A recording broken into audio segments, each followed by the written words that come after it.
ನಗರಸಭೆಯ ವತಿಯಿಂದ ಸಂವಿಧಾನ ಶಿಲ್ಪಿ ಬಾಬಾ ಸಾಹೇಬ್ ಅಂಬೇಡ್ಕರ್ ಅವರ ಪುಣ್ಯ ಸ್ಮರಣೆಯನ್ನು ಆಚರಿಸಲಾಯಿತು.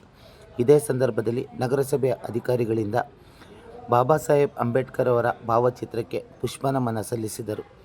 ಈ ಕಾರ್ಯಕ್ರಮದಲ್ಲಿ ಬಾಲಚಂದ್ರ ಟಿ, ಮ್ಯಾನೇಜರ್, ಮದನ್ ಪರಿಸರ ಇಂಜಿನಿಯರ್ ಹಾಗೂ ಮಮತಾ ಕಂದಾಯ ಅಧಿಕಾರಿಗಳು ಹಾಜರಿದ್ದರು ಹಾಗೂ ಇನ್ನಿತರ ಅಧಿಕಾರ ವೃಂದ ಹಾಜರಿದ್ದರು.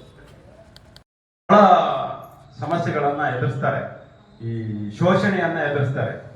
ನಿಮ್ನ ಜಾತಿಯವರು ಅನ್ನೋ ಒಂದು ಇದನ್ನು ಕೂಡ ಅವರು ಬಹಳ ಅನುಭವಿಸ್ತಾರೆ.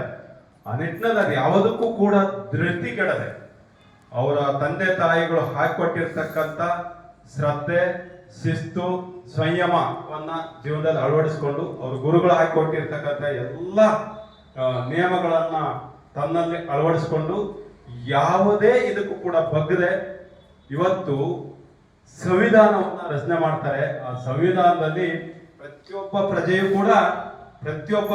ಕೂಡ ಧೈರ್ಯವಾಗಿ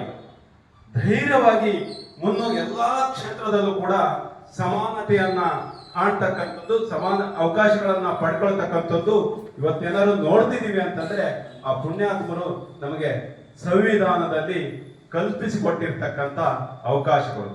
ಸಾಮಾಜಿಕ ಸಮಾನತೆ, ಧಾರ್ಮಿಕ ಸಮಾನತೆ, ಶೈಕ್ಷಣಿಕ ಸಮಾನತೆ,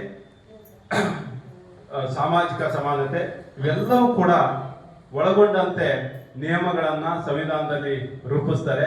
ಆ ಸಂವಿಧಾನವೇ ನಮಗೆ ಇವತ್ತು ಶ್ರೀರಕ್ಷೆಯಾಗಿ ಹಿಂದುಳಿದ ವರ್ಗ, ಯಾವುದೇ ಶೋಷಣೆಗೆ ಒಳಗಾಗಿರ್ತಕ್ಕಂಥ ವರ್ಗ ಇವತ್ತು ತಲೆ ಎತ್ತಿ ನಡೀತಾ ಇದೆ ಅಂತಂದ್ರೆ ಆ ಪುಣ್ಯಾತ್ಮರು ನಮ್ಮ ಸಂವಿಧಾನದಲ್ಲಿ ರೂಪಿಸಿರ್ತಕ್ಕಂಥ ನಿಯಮಗಳು. ಹಾಗಾಗಿ ಆ ಮಹನೀಯರು ಇವತ್ತು ಏನು ಅವರ ದಿನವನ್ನ ಪುಣ್ಯ ಸ್ಮರಣೆಯನ್ನ ನೆನೆಬೇಕಾಗಿರ್ತಕ್ಕಂಥದ್ದು ಭಾರತದ ಪ್ರಜೆಗಳಾದ ನಮ್ಮೆಲ್ಲರ ಕರ್ತವ್ಯ, ಆದ್ಯ ಕರ್ತವ್ಯವಾಗಬೇಕು.